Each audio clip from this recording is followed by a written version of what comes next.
sais pas comment commencer, parce que c'est toujours difficile de parler à ses maîtres. Je suis ce que je suis aujourd'hui parce que je suis passé entre vos mains. Et maintenant, vous me demandez de vous parler. Ce n'est pas facile. Je voudrais donc présenter ces modules ici en nous demandant de nous situer par rapport à ce que nous sommes, c'est-à-dire des enseignants, aussi des chercheurs et des encadreurs des travaux des étudiants. Nous avons beaucoup de responsabilités et en œuvrant au sein des établissements, nos établissements ont également des responsabilités. Je voudrais donc que nous puissions nous situer par rapport à nos casquettes pour que les enjeux éthiques et quelques outils dont nous allons parler puissent nous rencontrer dans notre profession quotidienne.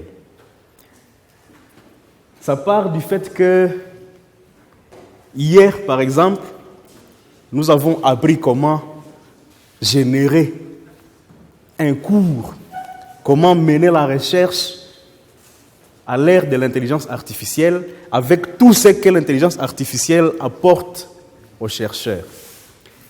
Quand on circulait pendant les exercices, nous avons constaté que certains étaient émerveillés, notamment de constater qu'ils peuvent copier les textes qu'ils ont réussi à générer et le coller sur un Word. Comme pour renforcer cela, les profs avaient dit que l'IA donne des documents, disons des contenus originaux. Ça voudrait dire qu'on peut être tenté de penser que ce qu'on a copié et qu'on a collé, c'est un texte qui nous appartient. On va faire du copier-coller. Alors que nous savons tous qu'est-ce que nous disons aux étudiants qui ont fait du copier-coller dans leurs travaux. Nous disons qu'ils ont fait quoi? Les plagiats. Alors, parmi les questions que nous allons nous poser ici, des questions éthiques, est-ce que l'usage de l'IA peut être confondu avec le plagiat, par exemple? Et comment alors démarquer les deux? Comment faire un usage responsable de l'intelligence artificielle? Mais vous en faites pas, c'est une technologie. Et la technologie, elle est faite pour aider l'homme à résoudre des problèmes. Pour le cas d'espèce, l'IA nous aide à être plus rapide dans la réalisation de nos tâches et à être plus performant, comme c'est le thème de cette conférence, de cette formation ici, sur le plan de la recherche, sur le plan de la pédagogie, comme sur le plan également de l'encadrement des travaux des étudiants.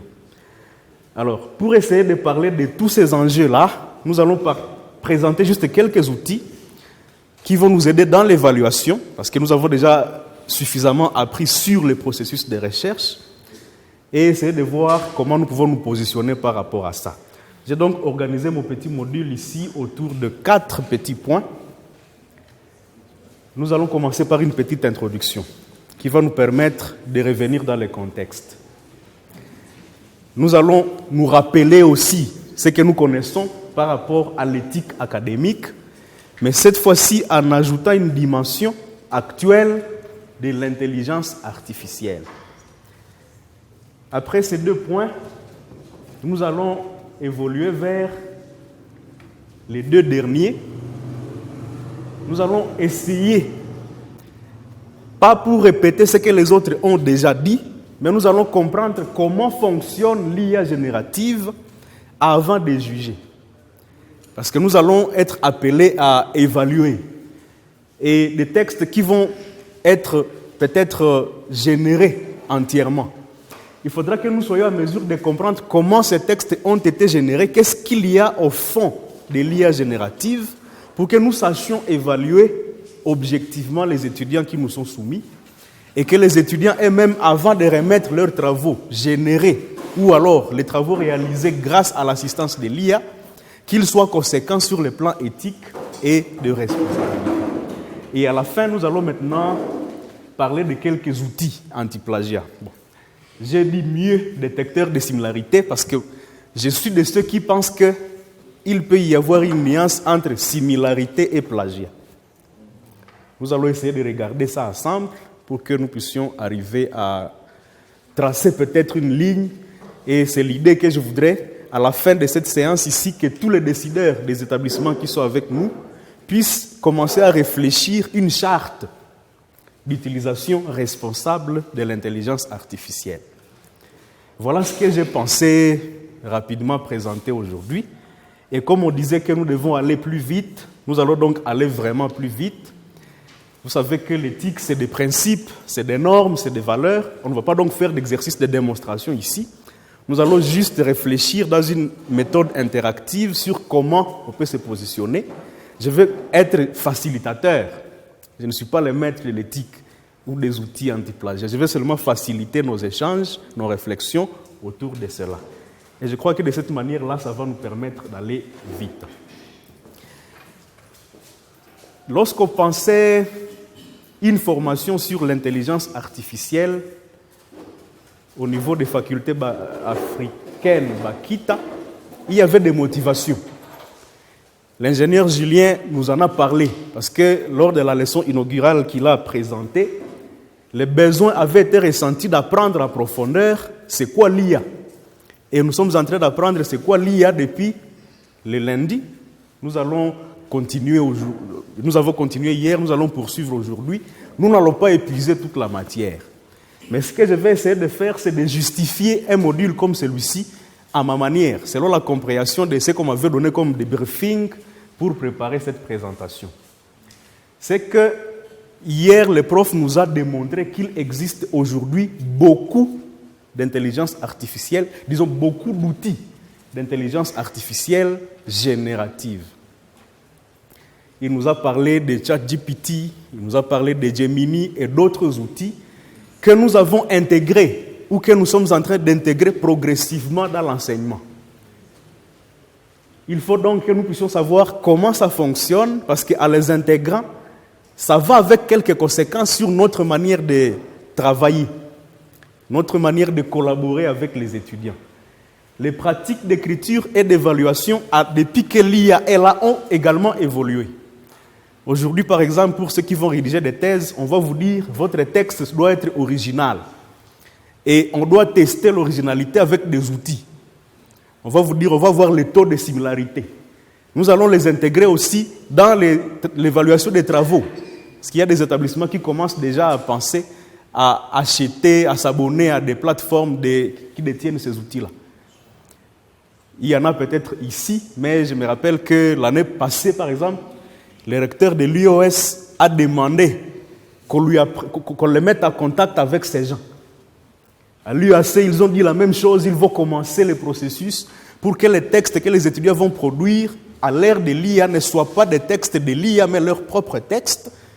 Et donc, ils vont commencer à regarder, à faire l'évaluation autrement. Nous avons parlé de beaucoup d'avantages, mais il y a aussi des choses sur lesquelles il faut redire.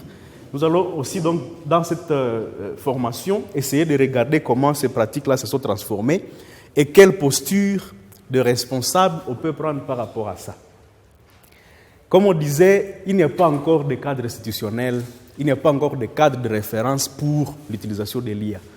Même pour ceux qui ont lu l'instruction 027, elle ne dit pas comment on va évaluer, comment on va accompagner, comment on va produire la recherche à l'ère de l'IA.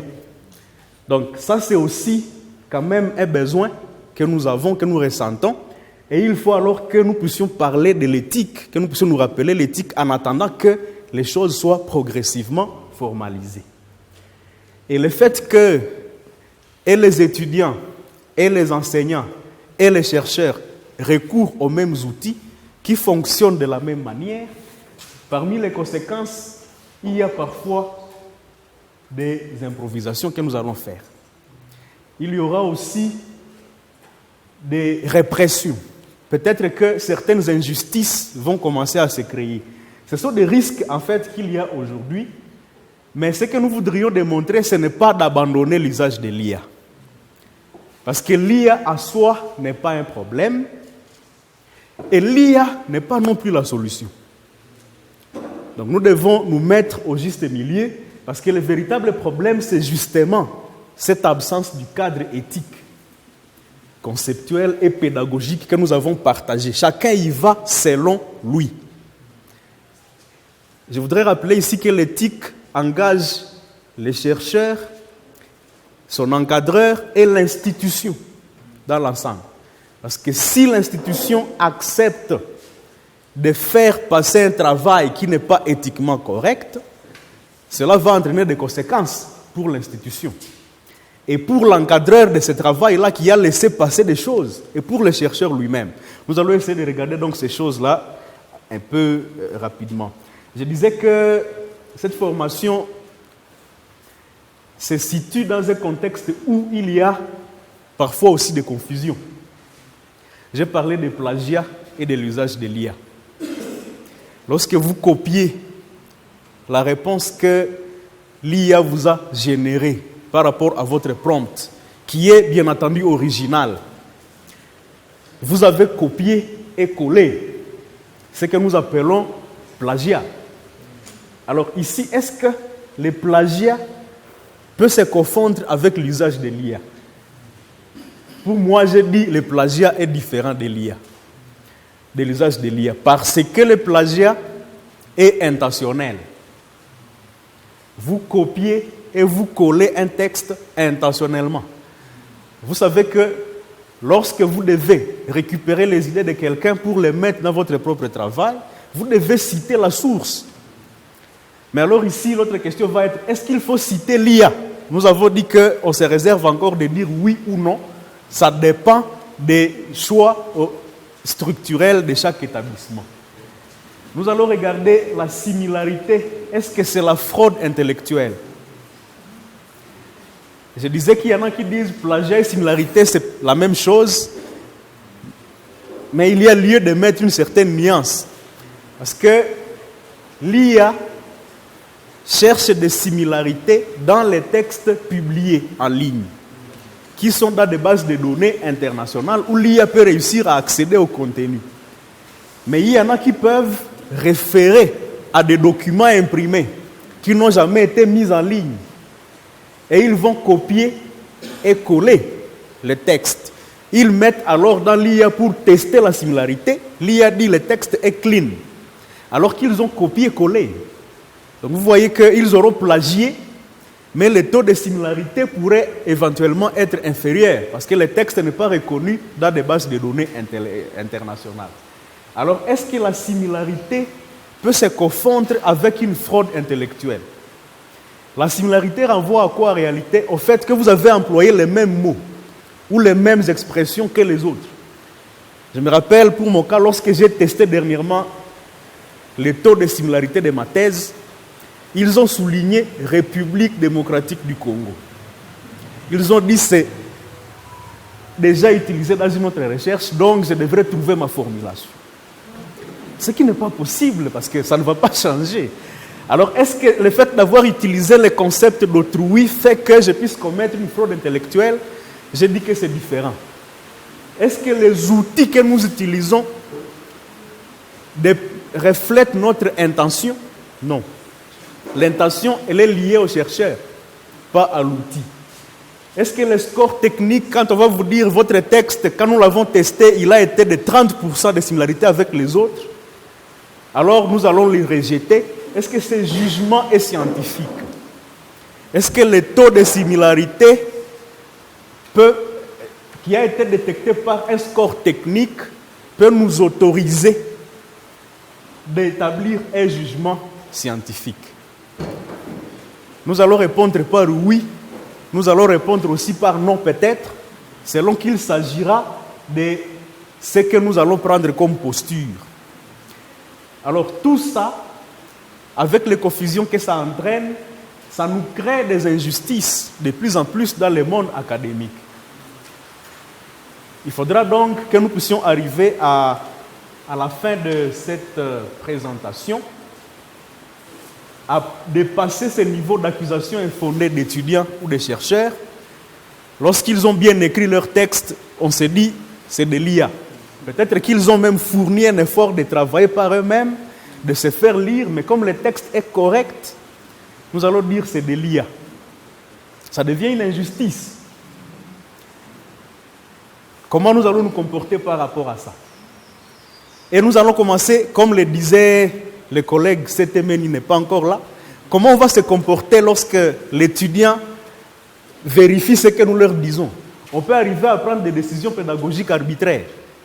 C'est parmi les risques. On va arriver peut-être, et l'étudiant qui est plus avancé en technologie que l'enseignant peut penser que son enseignant n'est pas capable.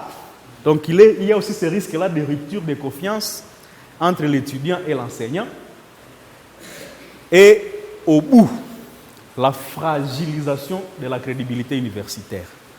Si on constate que des travaux qui sont en train d'être admis au sein d'un établissement sont des travaux générés, qui n'ont pas suivi, qui n'ont pas bénéficié d'un encadrement institutionnel, la conséquence va être que les établissements dans lesquels nous exerçons, nos établissements puissent perdre de leur crédibilité. Voilà plus ou moins les enjeux liés à l'éthique aujourd'hui dans les contextes académiques à l'ère de l'IA. Alors, je poursuis ensemble avec vous cet objectif général. C'est un objectif qui se décompose à trois. Je pourrais le dire ainsi, de cette manière-là. Il y a une dimension cognitive. Il faut que nous ayons une certaine connaissance. Il y a une dimension analytique et critique. Et une dimension professionnelle et institutionnelle. Donc nous allons ensemble comprendre les fondamentaux réels de l'intelligence artificielle générative. Ça nous donne la connaissance. Nous allons être en mesure, avec les échanges que nous allons mener, d'analyser de manière critique l'usage de l'IA et des logiciels de similarité dans les travaux académiques. Et alors, cette critique-là que nous allons développer va nous permettre d'avoir ou de développer une posture éthique et professionnelle et responsable. Cet objectif général, j'ai essayé maintenant de le disséquer par rapport à la dimension cognitive, à la dimension analytique et à la dimension professionnelle pour que nous puissions arriver à savoir c'est quoi ce que nous allons atteindre comme résultat du point de vue cognitif. Je voudrais que nous puissions comprendre ce qu'est l'IA et ce qu'elle n'est pas. L'IA est ceci, elle n'est pas cela. Il faut que nous puissions distinguer donc ses capacités et ses limites. L'IA est capable de ceci, mais l'IA est limitée en cela.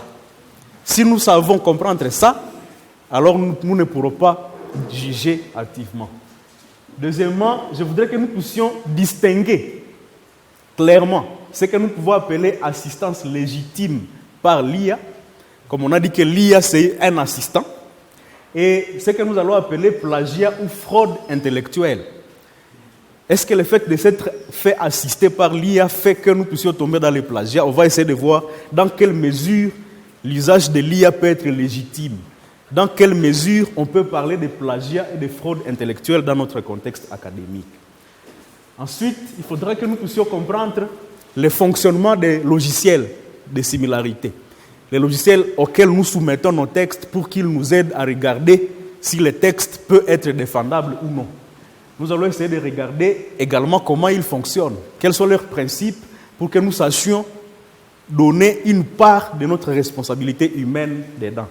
Et enfin, il faudra que nous puissions assimiler les notions liées à l'intégrité scientifique, à l'éthique académique et à la responsabilité intellectuelle. Ça, c'est au niveau cognitif. Au niveau analytique, il faudra que nous puissions savoir interpréter correctement les rapports. Quand nous avons soumis les textes, il y a un rapport qui vient. Comment l'interpréter? Les logiciels soulignent parfois en rouge, parfois en vert, parfois en bleu. Comment nous allons interpréter ces résultats-là? Même s'ils donnent un pourcentage global pour dire, par exemple, 25%. Mais il vous remet aussi votre texte que vous avez soumis avec des soulignements. des endroits rouges, des endroits bleus, des endroits verts, et ainsi de suite. Comment nous allons lire ça? Il faudra que nous puissions arriver aussi à savoir. C'est de cette manière-là, d'ailleurs, que nous pourrions dire, si nous demandons à cet étudiant de retravailler, nous allons insister sur des passages soulignés de cette manière. Parce que c'est des passages les plus abondants, éventuellement, ou les plus importants, qui ont été vraiment systématiquement plagiés. Ça nous permet de savoir aussi orienter les corrections à proposer à l'étudiant. Il faudra que nous puissions identifier les zones grises, bon, je venais de le dire, qui nécessitent une analyse humaine contextualisée. Il faudra que nous arrivions à ça. Il faudra que nous puissions réussir à évaluer des travaux scientifiques en mobilisant les jugements. Les jugements plutôt que seulement des indicateurs techniques. Parce que nous aurons compris comment les outils fonctionnent. Et à la fin, il faudra que nous puissions analyser de manière comparative des situations pour dire qu'est-ce qui est acceptable, qu'est-ce qui est discutable et qu'est-ce qui est non éthique. Ça nous permet vraiment d'être juste et équitable dans la manière de faire. Au niveau éthique maintenant, il faudra que nous puissions être en mesure à la fin des échanges, parce que la démarche sera celle-là, d'adopter une posture responsable et réfléchie face à l'utilisation de l'IA, que nous puissions reconnaître les risques d'injustice. En tout cas, il y en a. Les risques d'injustice liés à une mauvaise interprétation des outils. Il y a ces risques-là. Il faut que nous puissions les reconnaître. Après, il faudra que nous puissions intégrer des principes d'honnêteté. Nous les avons déjà intégrés, mais il faudra maintenant essayer de repenser, d'actualiser les principes d'honnêteté à l'ère de l'intelligence artificielle. Également les principes de responsabilité et de traçabilité. Nous allons, comme dernier objectif, ensemble, j'imagine que nous allons y arriver, développer une culture éthique fondée sur la transparence, le discernement et le respect des valeurs universitaires. Voilà ce que j'ai prévu comme objectif éthique. Et maintenant, les objectifs institutionnels. Là, c'est pour des responsables, les décideurs. Il faudra que, en comprenant de quoi il s'agit, que les décideurs soient en mesure de nous aider à encadrer et à évaluer équitablement les travaux à cette ère de l'intelligence artificielle. Il faudra aussi que nous puissions arriver à commencer à penser, à formuler des règles claires. Qu'on n'y aille pas n'importe comment. Qu'on sache dire, chez nous c'est comme ça. Et c'est des règles que nous allons contextualiser par rapport à la réalité de chez nous. Hier, on a dit que l'IA nous a aidé à pallier les problèmes d'insuffisance, par exemple, d'ouvrage. On peut se dire, nous, on va utiliser l'IA comme moteur de recherche pour qu'en demandant à l'IA de nous faire accéder à des sources, nous puissions y accéder gratuitement, ce que nous ne pouvons pas avoir dans notre bibliothèque. Par exemple, on va définir les principes, il faudra qu'on puisse déjà commencer le travail, et il faudra que, de cette manière-là, on arrive, de cette manière d'ailleurs, pas il faudra, si on arrive à mettre en place une charte claire, on va prévenir des conflits pédagogiques et des conflits institutionnels liés aux accusations de plagiat ou je ne sais pas de ceci ou de cela que l'IA et l'éthique académique peuvent avoir bouleversé aujourd'hui. Voilà plus ou moins. Là, c'était l'introduction que je voulais placer. Parce que nous n'avons pas beaucoup de temps, il faut maintenant que nous puissions commencer notre présentation. L'éthique. Nous connaissons de quoi il s'agit.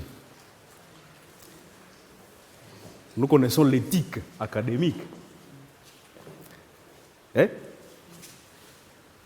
L'éthique académique, c'est quoi? Quelqu'un peut nous dire ce qu'il connaît de l'éthique académique? Nous sommes dans le secteur académique. On peut parler de l'éthique. C'est quoi l'éthique? Les philosophes parlent beaucoup de l'éthique. C'est quoi l'éthique, prof?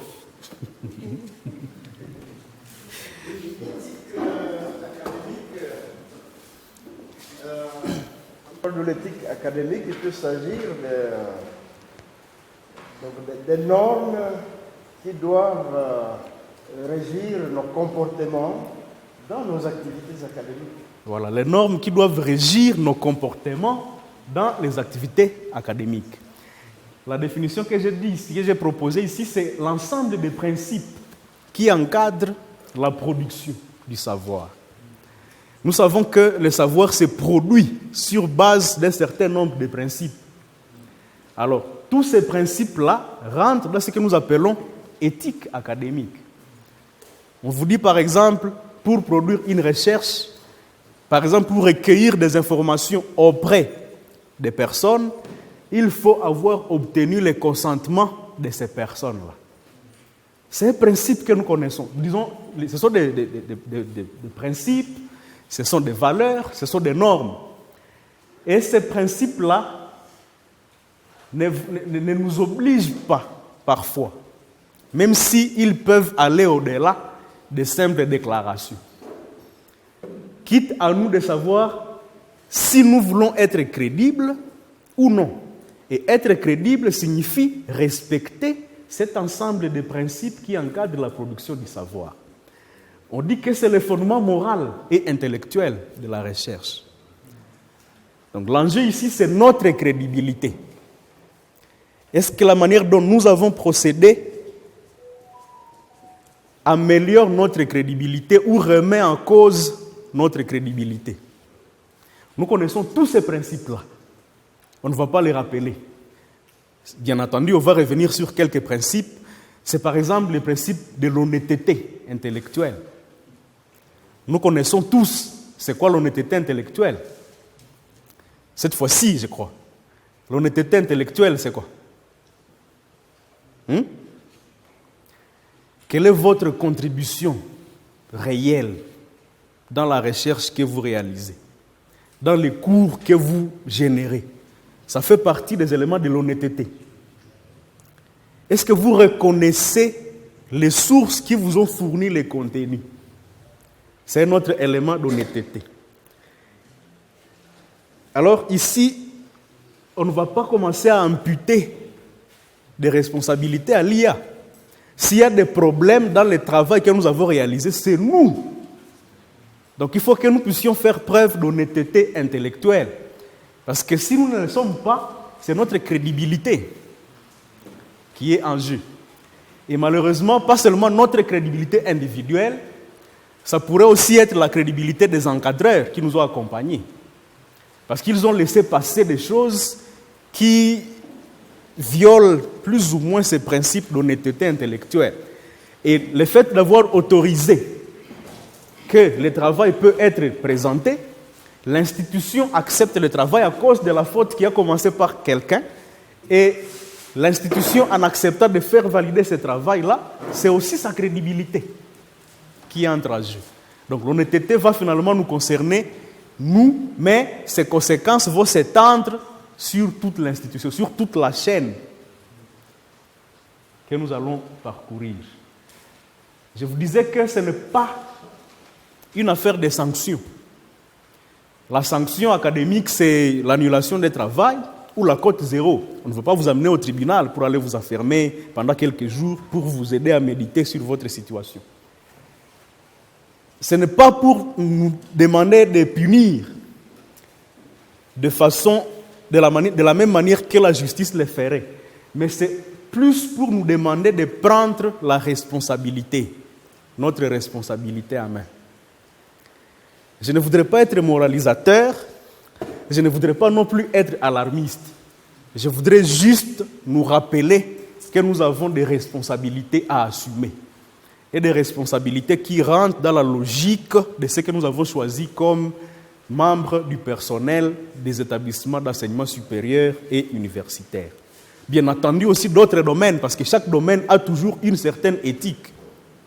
Et il faut la respecter pour sa crédibilité, pour la confiance qu'on doit avoir. Alors, quelles sont les dimensions de l'éthique? On commence au niveau épistémologique. Le niveau épistémologique, c'est la production du savoir. L'épistémologie, c'est apparemment la science qui qui nous aide à savoir comment produire une connaissance. Je crois que c'est ça, la définition. Et comment produire une connaissance requiert une certaine rigueur. Donc la rigueur méthodologique. Si on vous dit aujourd'hui, il y a peut-être des enseignants de français parmi nous. À l'école secondaire, quand nous avons suivi le cours de dissertation, il y avait des questions précises. On vous dit discuter. Le plan est connu. C'est thèse, antithèse, synthèse. Si vous faites autrement, les enseignants écrivaient HS. On se rappelle bien, peut-être que nous l'écrivons encore aujourd'hui, hors sujet. Et ici, si nous n'avons pas été rigoureux sur le plan méthodologique, comme c'est déjà défini, alors, sur le niveau de l'éthique, vous voyez que sur le plan épistémologique, il y a un problème. Et le raisonnement, il est toujours validable. Comment on réfléchit, comment on écrit? On commence par l'introduction. Ensuite, on met un développement et on doit chuter par une conclusion et l'appareil de référence. On doit voir ça sur le plan épistémologique. C'est comme ça qu'on produit une connaissance. Et on doit être en mesure de distinguer les faits et les interprétations. Alors, c'est là où, justement, nous allons essayer de revenir sur l'IA pour dire que l'IA peut nous produire des textes. L'IA peut nous proposer des textes. Mais l'IA ne produit pas de connaissances. Parce que l'IA va faire avec les bases de données qui existent sans suivre nécessairement le chemin qui est prévu pour produire une connaissance scientifique. L'IA, donc, ne va pas produire la connaissance, mais elle va nous assister dans le processus de production de cette connaissance-là, sur le niveau épistémologique. Donc, il faudra que nous puissions considérer l'IA sur le niveau épistémologique comme assistant. Il faudra que nous puissions considérer l'IA sur le niveau déontologique comme assistant aussi. La déontologie nous demande, par exemple, de respecter les normes de citation. Vous avez tiré un contenu de quelque part, il faut citer la source. Et il y a des principes. Si vous êtes par exemple dans les normes de Chicago, ce sont les notes de bas de page. Comment on fait une note de bas de page? Il faut respecter ça. Mais l'IA ne va pas vous donner la note de bas de page. L'IA va vous donner peut-être les normes APA. Là aussi, de plus en plus, il y a certaines exigences. Même si à la 7e édition, on dit que c'est vraiment auteur, année. Sauf parfois, ça continue quand même de résister. Lorsque vous avez récupéré textuellement un passage, on vous demande aussi la page. Mais l'IA n'est pas à mesure de vous dire peut-être c'était à telle page dans le document que j'ai cité. C'est donc de notre déontologie de dire l'IA ne va pas nous produire ceci. Et nous devons déclarer les sources. Le débat, c'est est-ce que nous déclarons l'IA ou non? Je crois que cette question-là, elle est encore discutable. On n'a pas de réponse à donner. Ça dépendra de quelle orientation on va prendre. Donc, l'usage de l'IA qui génère du contenu, renforce aujourd'hui l'exigence de traçabilité. Il faut que nous puissions être en mesure de tracer les processus. Comment on est arrivé à ceci? Parce qu'on va imputer la responsabilité à l'auteur qui s'est fait assister par l'IA, pas à l'IA. On va imputer la responsabilité des travail généré à l'étudiant. Il faudra donc que nous puissions essayer aussi de sensibiliser les étudiants à ce niveau-là, parce que toute production a des effets.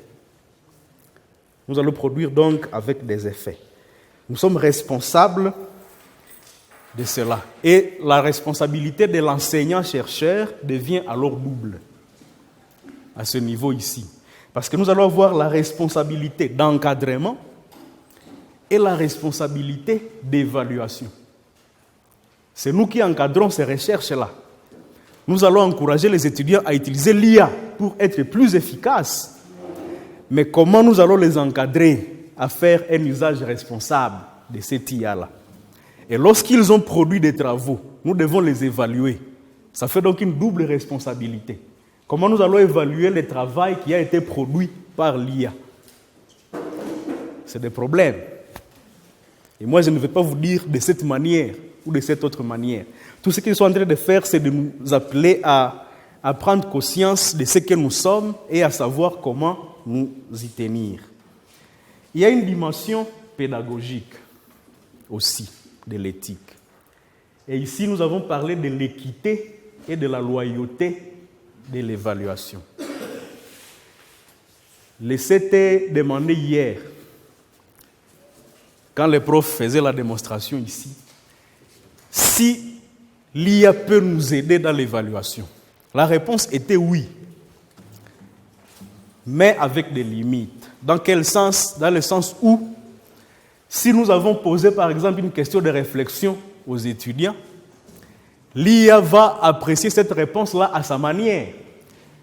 S'il y a des approximations, l'IA ne va pas tenir compte de tout ça parce qu'elle n'est pas programmée comme ça.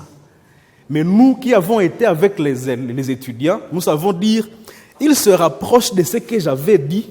Au lieu de 0, je peux quand même lui donner quelques points, pas le maximum. Mais l'IA peut nous aider, par exemple, lorsque c'est coche. On sait que la réponse c'est A. Et on a déjà dit à l'IA que ce sera A pour la première question. Alors vous photographiez votre copie, vous la mettez là-bas et l'IA vous dit oui, celui-ci a 10 sur 20. Parce que la première question, il a coché A et c'est la réponse exacte. B ou C ou comment, ça va de soi. Donc ici, il faut que nous puissions revenir sur... que nous puissions intégrer que l'évaluation s'est faite sur la compréhension réelle. Même si on a été assisté par l'IA, est-ce qu'on est capable de comprendre soi-même ce que l'IA nous a donné? Il y a des gens qui génèrent des contenus, mais ils ne les comprennent pas. Ils ne prennent pas le temps d'aller ne serait-ce qu'étudier ce qu'ils ont généré avec l'IA. Et nous-mêmes, quand l'IA nous assiste, est-ce que nous avons le temps d'aller revérifier, d'aller relire pour comprendre si jamais il y a quelque chose qu'on va nous demander, que nous soyons en mesure de parler de cela? Il faut mesurer les compétences, pas l'automatisation. Et il faut préserver l'équité. Donc ici, l'idée c'est quoi? C'est que l'IA qui est mal encadrée peut fausser l'évaluation sans améliorer l'apprentissage. Dans quel sens? Tous les étudiants vont amener des travaux intéressants. Parce qu'ils ont généré ça. Ils ont fait des beaux prompts, comme l'ingénieur Julien le disait. Et l'IA génère un contenu que l'enseignant attendait. Alors vous allez donner 10 sur 10. En tout cas, c'est excellent.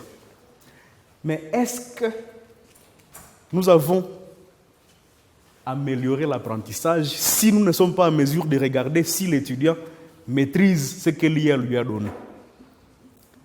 C'est aussi ça, un autre enjeu pédagogique. Alors, au niveau institutionnel, il y a la question de la crédibilité de l'université, la crédibilité sociale.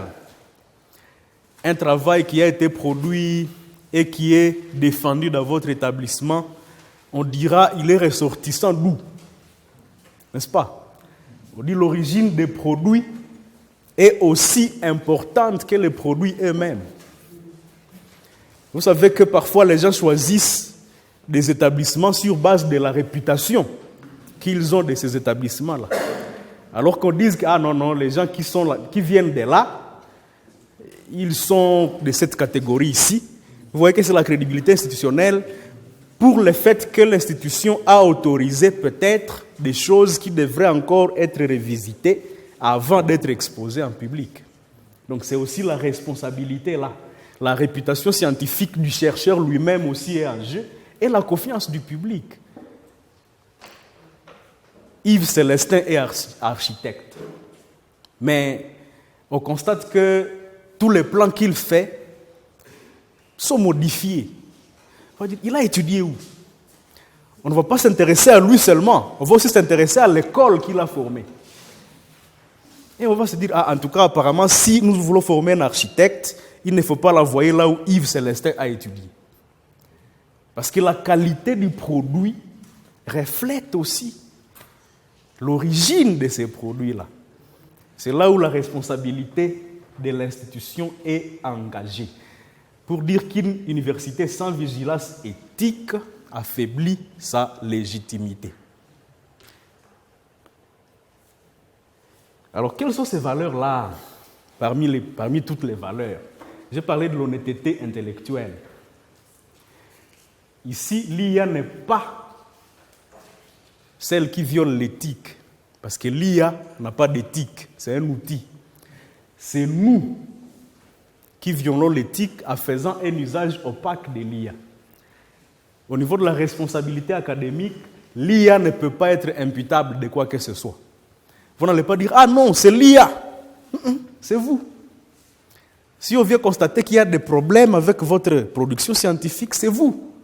Ce n'est pas l'IA. Vous n'allez pas dire « Non, non, j'avais regardé sur l'IA quand même, ou si l'IA avait dit oui. » Le prof disait hier qu'il y a un jeune qui s'est suicidé. Vous allez demander à l'IA. Non. L'IA vous propose des choses et vous agissez avec votre responsabilité. Donc ici, l'auteur est toujours imputable. L'auteur est toujours responsable, même s'il s'est fait assister par l'IA. Il ne faudra pas qu'on dise que l'IA est là, la solution magique est arrivée, alors notre responsabilité, on va jouer d'elle comme on veut. Ici, l'autre valeur, c'est la traçabilité. Je ne sais pas si le prof peut nous partager ça comme expérience. Il a défendu sa thèse il n'y a pas longtemps. Généralement, les soutenances, pour moi, tous les séminaires que j'ai suivis, c'était des séminaires méthodologiques. Au 3e cycle. Tous les séminaires, depuis avril 2021 jusqu'à maintenant, ce sont des séminaires méthodologiques. Comment vous avez procédé pour arriver à produire votre thèse? Quelle est la traçabilité, le processus? Est-ce qu'on peut vérifier ce processus-là? L'IA va vous produire un texte, vous avez besoin de l'introduction, elle peut déjà vous faire des recommandations. Que bon, voilà, considérant ceci, voici les recommandations. Mais est-ce qu'on arrive aux recommandations avant d'avoir suivi un processus complet? Il faut d'abord aller sur le terrain, recueillir les données, les analyser et identifier qu'est-ce qui peut faire objet de recommandations. Donc aujourd'hui, la traçabilité devient encore très très importante à l'ère de l'IA. Parce que l'IA est capable de faire des choses rapidement. On peut finir à 2 jours un travail dans sa chambre. Mais la traçabilité. Parce qu'on va vous demander de partager, par exemple, ce que vous avez vécu sur le terrain avec le contenu de l'IA. Vous ne saurez pas parler aisément. Parce que l'IA peut même simuler. On va dire, bon, essayez de me... Supposons que j'ai un échantillon de 300, parmi lesquels il y a autant de femmes, autant d'hommes, autant de personnes âgées de telle tranche, ou ainsi de suite. Mais il faut rencontrer ces gens-là pour que vous soyez à mesure de parler. Donc ici, je sais que nous voulons dire, c'est que la science n'est pas seulement les résultats, mais c'est tout ce processus-là. Et le prof avait rappelé hier que l'IA nous accompagne dans tous les processus. Il faudra vraiment que nous puissions les considérer de cette manière-là. Et si nous les considérons de cette manière, alors nous allons faire un usage responsable et crédible de l'intelligence artificielle. Je ne sais pas s'il y a une préoccupation ou bien si je suis en train de faire un effort de me rendre plus clair jusqu'à ce niveau-là. Alors si c'est clair, nous allons comprendre, parce que nous allons commencer à juger. J'ai dit que nous avons une double responsabilité. Peut-être même une triple, une quadruple responsabilité. Si nous nous considérons nous-mêmes comme utilisateurs de l'IA, nous allons nous situer dans une certaine responsabilité. Quand nous y allons comme enseignants, nous avons des responsabilités. Quand nous y allons comme chercheurs, nous avons des responsabilités. Et quand nous sommes décideurs d'une institution, il y a des responsabilités. Mais alors, l'IA, nous avons dit que ce n'est pas le problème. Donc, il ne faut pas juger hâtivement. L'IA, ce n'est pas la solution non plus. Il ne faut pas aimer et sursauter hâtivement. Ce que nous voulons faire ici, c'est maintenant comprendre comment ça fonctionne au sein de ces machines-là pour que notre jugement soit éclairé. Ça va? Et pourquoi? Parce que nous pouvons risquer de faire des accusations hâtives. Comprendre avant de juger, c'est aussi bon pour réduire les erreurs d'évaluation. On peut évaluer un étudiant excellent parce qu'il a produit un bon travail, mais un travail généré. Mais est-ce que cette évaluation-là n'est pas entachée d'erreurs? L'IA fonctionne avec des choses... L'IA est perfectionniste dans la façon de composer, par exemple, les textes. Il vous produit un très beau contenu.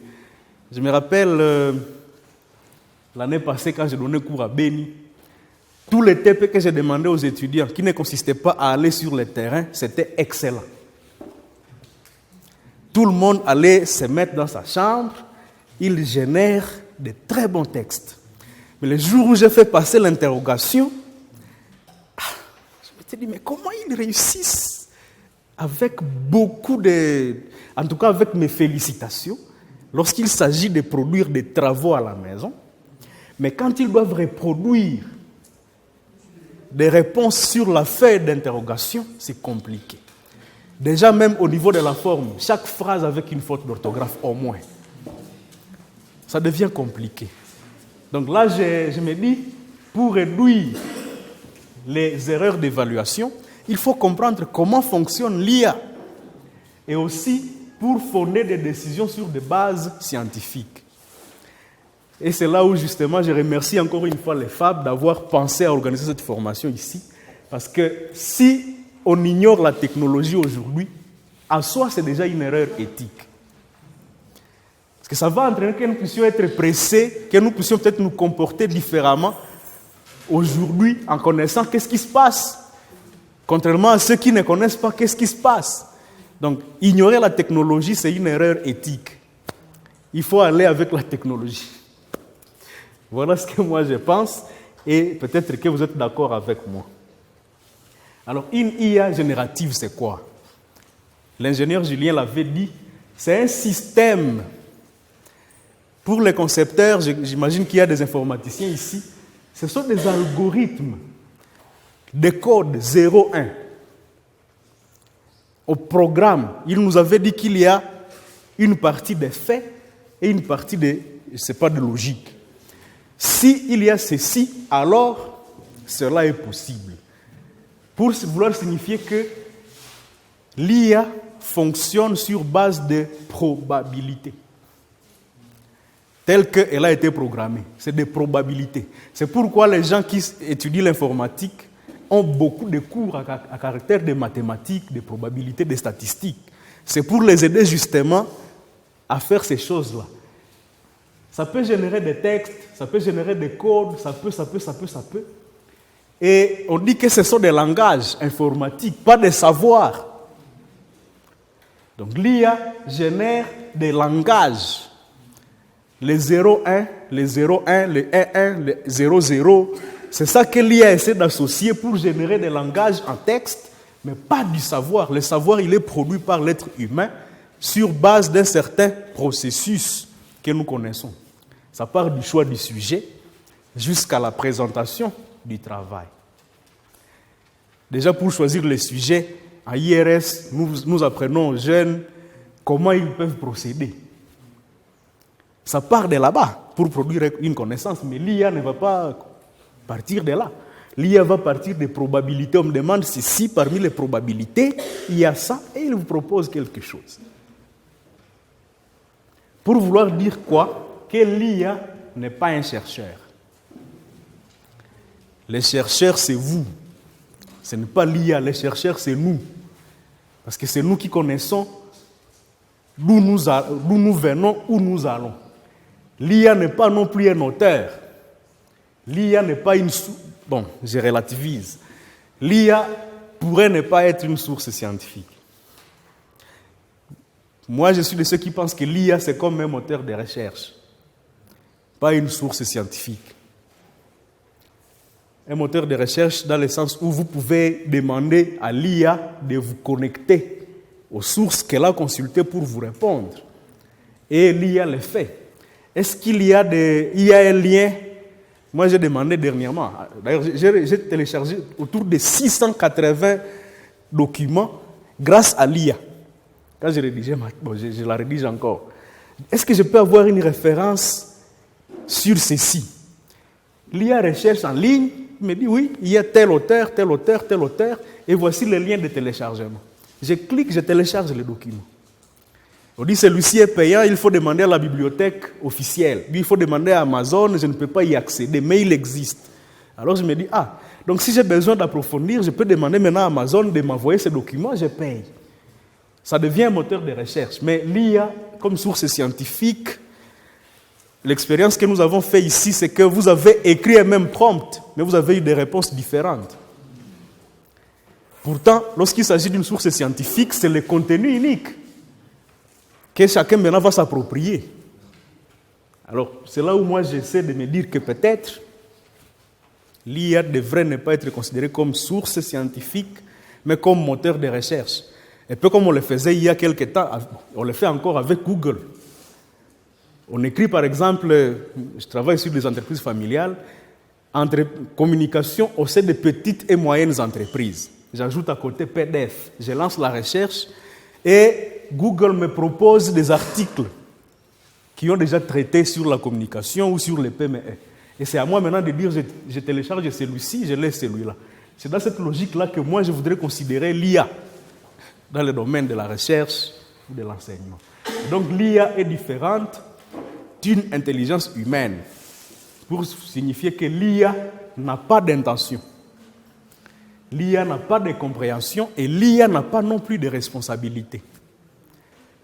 Il faut vraiment que nous puissions nous arrêter à dire que c'est un assistant. Alors, comment l'IA produit? Par des calculs de probabilité linguistique. L'IA produit par des calculs de probabilité linguistique. Ça, associé à ceci, peut aller comme ça. Ce sont des probabilités. Ce n'est pas un savoir authentique. Donc, si nous voulons dire que nous allons évaluer les étudiants sur base de l'IA, il faudra que nous soyons alertés que l'IA a fait des calculs de probabilité linguistique. L'IA a enchaîné ces mots selon une logique statistique plausible. Il n'y a pas un raisonnement cognitif comme ce que nous faisons en tant qu'être humain. Ce sont des codes vraiment. Ce sont des codes. Donc l'IA n'écrit pas parce que c'est vrai, mais elle écrit parce que c'est probable. L'IA n'écrit pas parce que c'est vrai, elle écrit parce que c'est probable. Et c'est vous qui savez dire c'est vrai ou non, parce que nous savons quand même comment on arrive à la conclusion que quelque chose est vrai ou quelque chose n'est pas vrai. Nous connaissons d'ailleurs déjà quelques principes, les quelques critères d'une connaissance scientifique. On dit que la connaissance scientifique doit être exacte, elle doit être vérifiable, elle doit être communicable et évolutive. Est-ce que nous avons la possibilité de vérifier des éléments que l'IA nous donne par la probabilité? Il faudra que nous sachions ça pour que nous puissions ne pas juger hâtivement. Et les probabilités dont il est question ici tiennent compte du langage académique normé. On sait que sur le plan académique, voici comment on rédige. Et un texte qui est académiquement correct, l'IA peut l'imiter facilement. C'est là où il y a beaucoup de faux positifs. Quelqu'un qui sait déjà bien écrire, s'il met son texte auprès d'un utilisateur de l'IA, qui sait que l'IA produit des textes très bons, celui-là peut être tenté de penser qu'il l'a généré. Alors que non, il y a des gens qui écrivent bien. Il vous fait un texte bien argumenté, bien structuré. Quand vous le voyez, vous dites oui, c'est parfait. Alors la tendance peut être qu'on va dire non, c'est l'IA qui écrit bien. Toi, non, tu ne peux pas arriver à ça. Parce que le texte est normé. Mais une chose, quand vous regardez le texte généré par l'IA, si vous voulez l'identifier sans même passer par les outils, il y a des formules plates qui se répètent. Vous n'allez pas manquer dans un texte que l'IA a produit des mots comme crucial. Ça revient à tout bout de champ. Crucial. Il est crucial de. Il est. Les adverbes comme souvent. Ça vient souvent. Donc il y a une structure argumentative répétitive. Et aussi des styles scientifiques prévisibles. Si vous voulez voir un texte rapidement, avant même de penser que vous allez les soumettre pour détecter pour checker telle ou telle autre chose, il suffit de voir sa structuration et vous allez identifier des éléments plats que l'IA a postés dedans. Mais les profs disaient qu'il y a d'autres logiciels qui humanisent, qui essaient de rendre le style proche du style humain. Donc la technologie est en train d'avancer, on se retrouvera là où on se retrouvera. L'IA ne produit pas de connaissances originales. Comme il disait hier, l'IA peut halluciner aussi des références. L'année passée, je lisais un travail d'une étudiante qui s'intéressait à l'économie à Ville de Butembo. Et parmi les références qui existent des gens sur la ville de Butembo, il y a le prof Sahani de l'UCG, le prof Sahani Waller, qui a travaillé sur d'autres questions. Mais comme l'IA doit halluciner des sources, elle propose Sahani comme ayant travaillé sur des questions d'évolution économique à Butembo de 1959 à 2010. Référence complète, Sahani 2012, point. Titre de la thèse, soi-disant profil socio-économique de la ville de Butembo de 1959 à 2010. Et une autre erreur, l'IA dit que sa thèse a été défendue à l'université de Kinshasa. Hallucination. Et moi, j'avais la thèse dans mon ordinateur. Parce que je venais de la citer quand je présentais la cartographie de la ville de Butembo dans ma thèse. Je dis, mais c'est quoi ça? Alors là, l'IA ne distingue pas le vrai du faux, parfois. Donc, il faut toujours une dose humaine. Toute production est sous la responsabilité humaine, pas de l'IA. Il faudra vraiment que nous puissions être alertés à ça. Donc, l'IA n'est pas un auteur, parce que l'auteur est responsable, imputable. L'IA n'est pas une source, parce que la source est une publication évaluée et traçable. L'IA, c'est un outil d'assistance. Moi, j'ai dit, l'IA ne peut pas, surtout jamais, en tout cas c'est moi, ce n'est pas obligatoire que vous le preniez comme ça, être cité comme source scientifique, parce que l'IA n'est pas responsable, l'IA n'est pas évaluable. Quel père va évaluer l'IA? Pour publier un article, on le fait évaluer par des pairs. Mais qui va évaluer les textes produits par quel autre père de l'IA va évaluer l'IA? C'est un assistant. Alors, quand je considère tout ça, je pense que ce sont ces éléments ici qui peuvent nous aider à faire un usage responsable de l'IA. La structuration des plans, tel que nous l'avons fait. Parce que les probabilités que l'IA génère sont quand même intéressantes. La structuration des plans, la reformulation linguistique, la clarification conceptuelle, l'aide à la lisibilité. Pas la substitution intellectuelle. Il ne faut pas vraiment faire la substitution intellectuelle. Comme on va vite, on va donner les modules. La conclusion, c'est qu'on ne peut pas juger ce que l'on ne comprend pas. Maintenant que nous comprenons l'IA et son fonctionnement, alors nous pouvons juger des travaux des étudiants. Le jugement ne peut pas être délégué à l'algorithme. Il faut toujours qu'il y ait une présence humaine. L'algorithme nous aide, mais il faut que nous puissions aussi participer à ces jugements-là. L'IA ne va pas vous dire, comme l'IA avait demandé aux jeunes américains de se suicider, et les jeunes se suicident.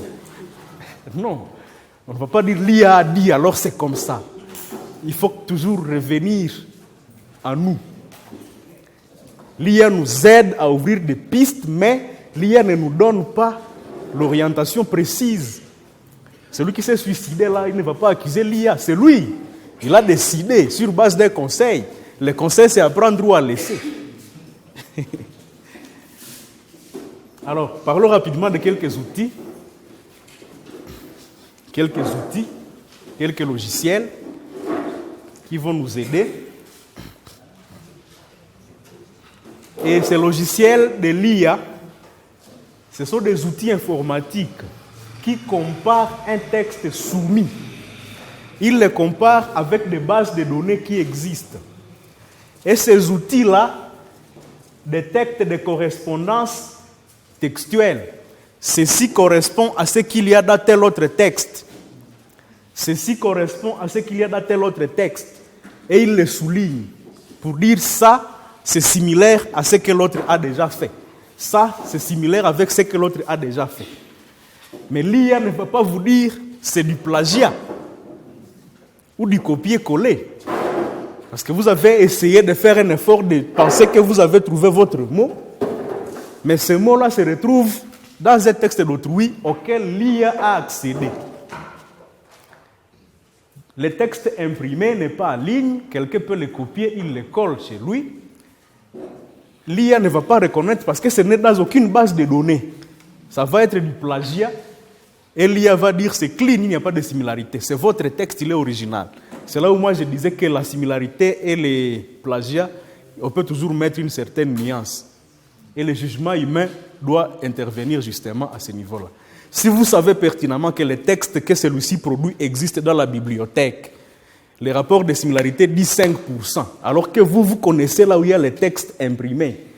Vous n'allez pas dire que comme c'est 5%, alors on laisse passer. Même si l'IA n'a pas donné un résultat comme ça. Il faudra donc que votre responsabilité humaine soit dedans. L'IA regarde ces choses-là et l'IA produit un rapport de similarité.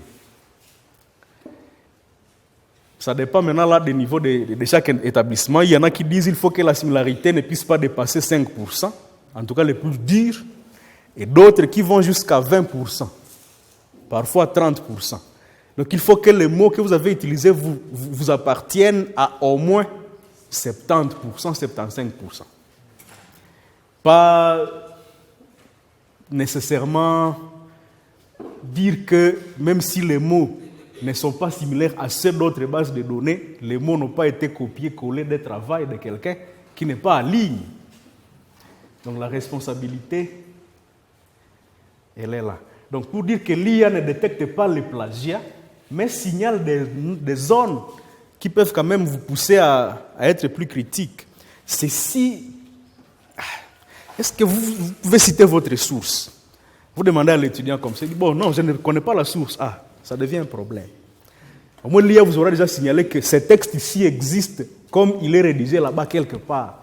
Et les outils en question vous indiquent même ces bases.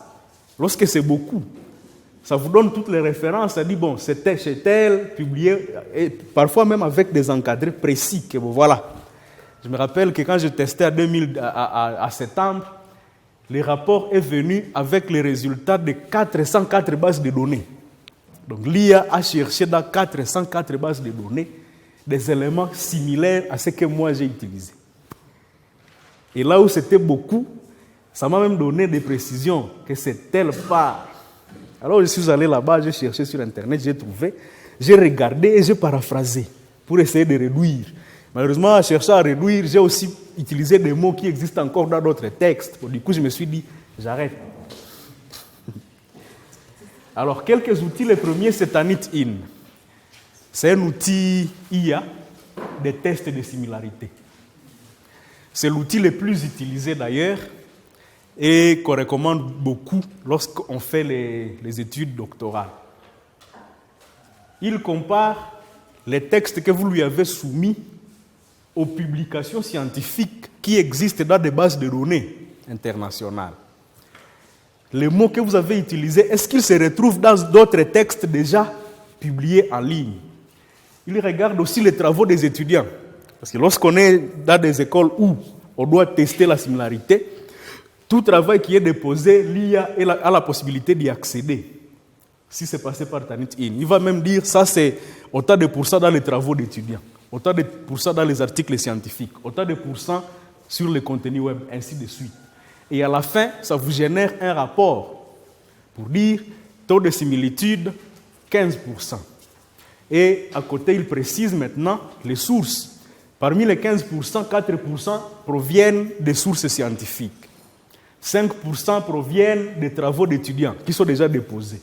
Les autres contenus viennent du web sans identité spécifique. C'est un outil d'aide, mais pas un outil de décision. S'il vous plaît. C'est un outil d'aide, pas un outil de décision. Même si la tendance, c'est de faire de l'IA, de Tanit-In, un outil de décision.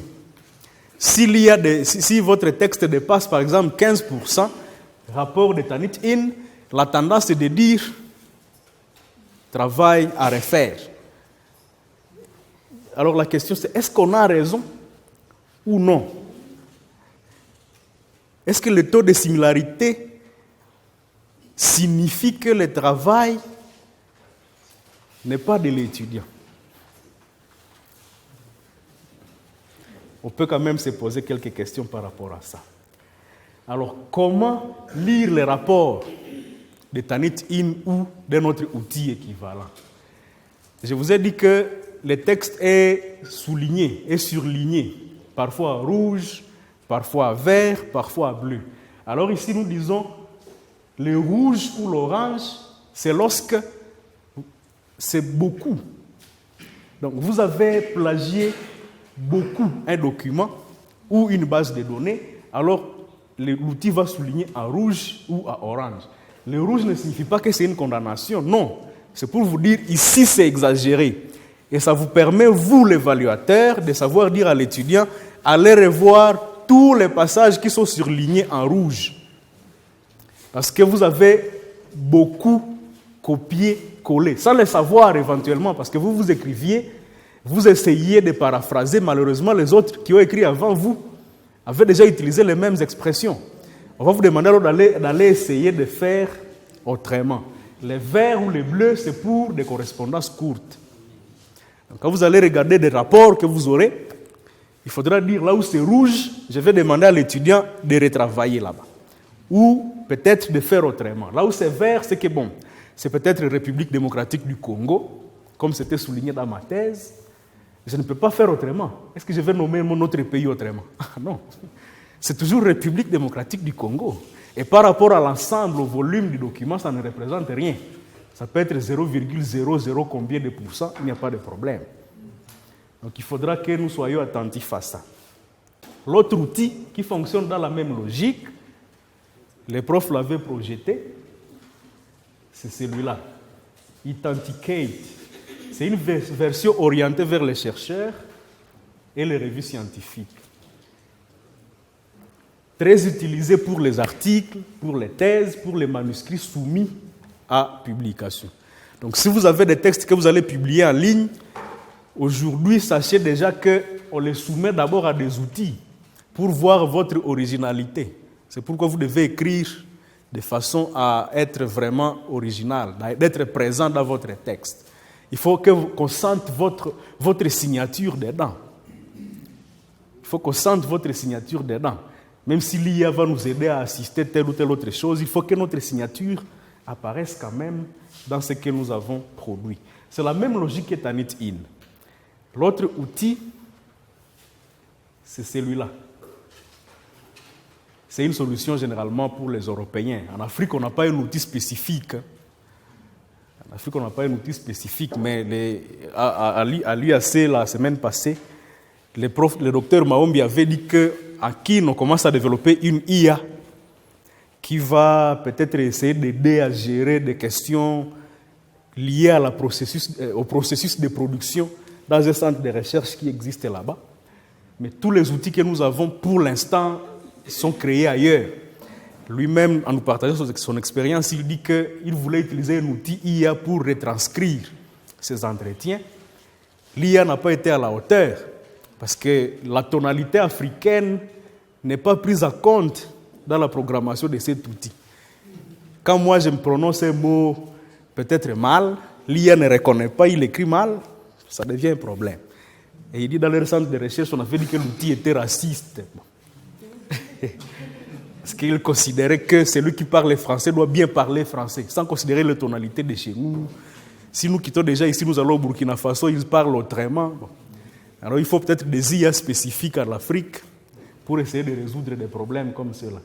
Et on dit ici que cette IA-là, elle est beaucoup plus dans une approche pédagogique, mais elle présente les mêmes limites que les autres outils.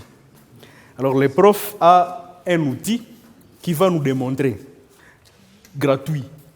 Il va nous démontrer ça pendant 5 minutes pour que nous sachions comment nous pouvons nous en servir aussi. Avant de soumettre notre publication, que nous soyons en mesure de vérifier par nous-mêmes ce qu'on peut nous dire, ce qu'on peut nous reprocher. Et peut-être aussi de vérifier les travaux des étudiants pour que nous ne puissions pas faire passer des choses qui ne sont pas intéressantes. Il y a aussi PlageScan, c'est des outils qui fonctionnent de la même manière. Ce qui est commun à tous, c'est que les outils mesurent la similarité textuelle. Ces outils ne mesurent pas l'intention, parce que c'est vous qui avez cette intention. Ces outils ne mesurent pas la compréhension. Et ces outils ne mesurent pas non plus l'originalité intellectuelle. Ils mesurent juste la similarité textuelle. Alors, est-ce que nous allons juger les étudiants sur base de similarités textuelles, sans considérer l'intention, sans considérer la compréhension et l'originalité? C'est des questions que nous devons nous poser. Comme pour vouloir dire qu'un taux élevé peut être légitime et un taux faible peut cacher un réel problème de plagiat. Nous l'avons dit. Si vous avez utilisé un texte imprimé qui n'est dans aucune base de données, vous le copiez et vous le collez, vous mettez dans l'outil de similarité, il va vous dire clean. Le texte n'existe pas chez les autres auteurs identifiés en ligne. Mais est-ce que le texte est original? Ça devient un autre problème, une autre question. C'est là où le jugement académique humain devient indispensable. L'outil va nous aider à identifier des zones d'alerte, mais l'outil ne va pas décider à 100% sans notre intervention humaine. C'est à cela que je voulais que nous puissions arriver. Donc le logiciel signale, mais l'enseignant décide.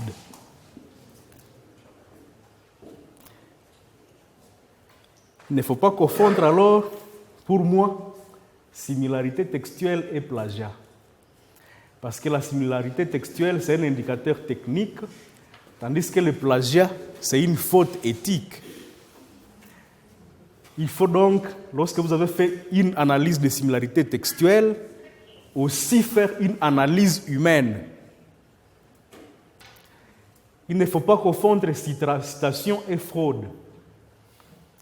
Parce que la citation, vous savez comment on la présente. On met entre guillemets. On ne corrige rien, on n'ajoute rien, on ne retranche rien. Si quelqu'un a dit la papa, ce n'est pas votre problème. Vous écrivez entre guillemets, en tout cas avec sa faute, la papa va à la marché, il n'y a pas de problème. C'est lui qui avait dit ça et vous citez cette source-là. Mais il y a des manières pour qu'on ne puisse pas vous attribuer ça. Vous savez comment. Vous mettez juste à côté du mot mal orthographié un signe entre crochets ou bien sic et ça passe. Mais la fraude, c'est vraiment intentionnel. Les références, est-ce que la similarité est légitime? J'ai mis un point d'interrogation là-bas. Bon. Il ne faut pas confondre aussi paraphrase et triche. Reformuler une idée, c'est légitime. Mais tricher, non. Les logiciels ne jugent pas la qualité de la paraphrase. Lui, il regarde les textes. Il ne faut pas dire que votre paraphrase est ceci ou cela, non. Définition et copie, c'est des mots qu'il ne faut pas confondre. Je ne sais pas, prof, peut-être que vous allez démontrer à la fin. Je voudrais quand même qu'on fasse quelques petits exercices pour que je vois si nous avons compris de la même manière. Voilà des situations. Un texte bien rédigé avec l'aide de l'IA pour la langue. À votre avis, est-ce de la similarité ou du plagiat? Un texte rédigé avec aide IA pour la langue. Similarité ou plagiat? Pourquoi? Parce qu'il n'y a pas l'intention. Il n'y a pas l'intention. Vous avez juste voulu que le logiciel vous aide à améliorer. Oui. Votre intention n'était pas que vous puissiez... Ok. Alors, copie d'un paragraphe sans citation. Similarité ou plagiat? Parce que vous avez l'intention. Vous avez vu que tel a fait ce travail, mais vous copiez et vous collez sans citer. C'est du plagiat. Travaille avec 30% de citations normées. Des citations qui respectent les principes. Similarité ou plagiat? Similarité. Vous êtes sûr? Oui. Reformulation légère sans source. Reformulation légère sans source. Plagiat. Oui, plagiat. Donc vous voyez, on peut retrouver toutes ces situations-là. On peut retrouver des situations comme ça. Mais il faudra que nous puissions être en mesure de faire un jugement équitable. Je crois que l'exercice nous aide à comprendre un peu plus. Le courant est parti. D'autres cas, c'est par exemple, vous reformulez. Là, je vais parler d'assistance ou substitution à l'IA. Vous reformulez une phrase maladroite.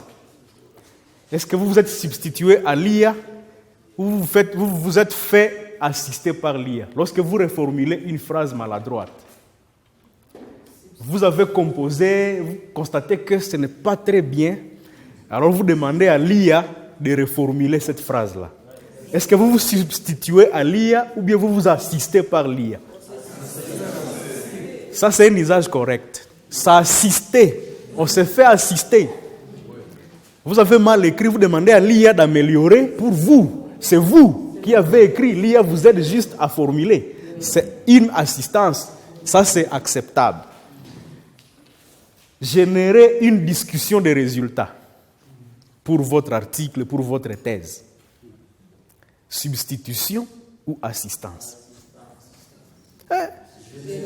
Vous générez une discussion des résultats. Ça veut dire quoi? Vous donnez à l'IA votre cadre théorique, vous lui donnez aussi vos résultats. Et vous demandez à l'outil de vous aider à faire la discussion de ces résultats. Est-ce que vous vous substituez à l'outil ou bien vous vous faites assister par l'outil? Vous pouvez justifier? Quelqu'un peut justifier sa réponse, sa position? Bon, je crois que nous allons continuer le débat. Pour l'instant, on voit que c'est des cas de figure. Et notre responsabilité est en train d'être mise en cause là-bas. Aider à structurer un plan. Substitution ou assistance? Assistance. Produire une revue de littérature prête à soumettre. Substitution ou assistance? Rédiger.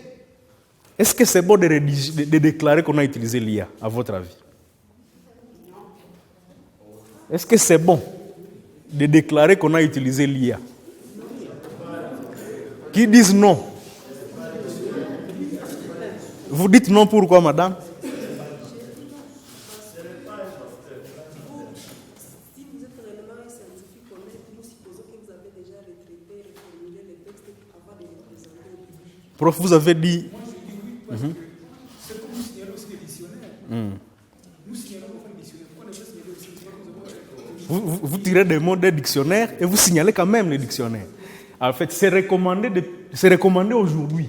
Quand vous avez utilisé l'IA, il faut déclarer que pour ceci, j'ai fait recours à l'IA. Ça devient plus éthique, plus honnête, plus responsable. Prof, vous vouliez apparemment dire quelque chose. C'est ça ce que je voulais dire. En fait, on ne cite pas comme auteur. On ne cite Une déclaration. Oui. Que je me suis servi de l'IA dans le cadre de ce travail ici pour l'analyse de mes données, ou bien pour la correction des fautes d'orthographe, ou bien on déclare. Et ça vous laisse quitte, on ne va pas vous déranger que voilà, votre travail a ce problème ici. Donc, lorsque vous allez recourir à l'IA pour vous aider à rédiger, éthiquement, il faut déclarer en quoi l'IA vous a servi. Alors, je voulais maintenant donner un exercice aux administratifs. Je ne sais pas s'ils sont là. Par exemple, le secrétaire général académique ou le secrétaire général administratif ou encore le recteur et DG qui sont avec nous. La situation, c'est celle-ci. On va y répondre à la fin, pas tout de suite. Il y a un étudiant qui est accusé d'avoir utilisé l'IA. Parce que lorsqu'on a regardé son texte, un détecteur d'IA a remarqué des phrases qui ressemblent aux productions de l'IA. Son style est jugé trop parfait, avec un taux de similarité de 12%. 12%. Alors, quelles étapes, professeur, secrétaire général académique, lorsqu'on vous présente une situation comme celle-là, quelles étapes vous allez suivre avant de prendre la sanction? On dit que l'étudiant a utilisé l'IA parce que le logiciel a détecté ça. Le style est trop parfait et le taux de similarité atteste, oui, 12%. Maintenant, on vous dit celui-ci a utilisé l'IA. Il faut le sanctionner. Quelles étapes vous allez suivre avant de prendre toute sanction? On ne va pas y répondre tout de suite. C'est une question de réflexion. Là, je ne sais plus comment on va faire parce que le prof pouvait démontrer un outil ici, mais le courant n'est plus là. Peut-être que... Je pense que le professeur lui dit qu'il va démontrer même sans projeter, puisque chacun va utiliser l'outil sur son téléphone ou sur son ordinateur. Donc voilà. Il va expliquer au même moment, il sera en train d'appliquer sur nos téléphones. Voilà, donc ce sera un exercice de 5 minutes et je crois que moi, je peux déjà vous remercier pour votre attention.